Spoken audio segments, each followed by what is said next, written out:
હું મિથુન, આપ જોઈ રહ્યા છો ઝી 24 કલાક અને સૌપ્રથમ વાત કરીએ એક મહત્વના સમાચારની તો વડોદરામાં ક્રિકેટ ટુર્નામેન્ટમાં બબાલના દ્રશ્યો સામે આવ્યા છે। ભાજપ કોર્પોરેટરે આયોજિત ટુર્નામેન્ટમાં બબાલ થઈ છે। બંને ટીમે એકબીજા પર સ્ટમ્પ અને બેટ લઈને તૂટી પડ્યા।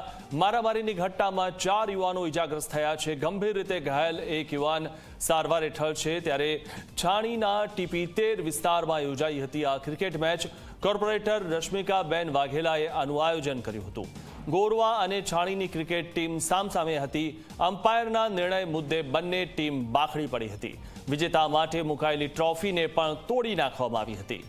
તો આ જે ક્રિકેટ મેચ હતી અને તેમાં ધીંગાણું થયું અને બે જે ટીમ હતી તે સ્ટમ્પ અને બેટ લઈને સામસામે એકબીજા પર તૂટી પડી હતી અને જે વિજેતા માટે મુકાયેલી ટ્રોફી હતી તેને પણ તોડી પાડવામાં આવી હતી। ક્રિકેટ ટુર્નામેન્ટમાં બબાલ થઈ છે અને જે આયોજન કર્યું હતું તે કોર્પોરેટર રશ્મિકાબેન વાઘેલાએ કર્યું હતું અને બે જે ટીમો સામે હતી છાણીના ટીપી 13 વિસ્તારમાં આ ક્રિકેટ મેચ યોજાઈ હતી। કોર્પોરેટર રશ્મિકાબેન વાઘેલાએ આનું આયોજન કર્યું હતું।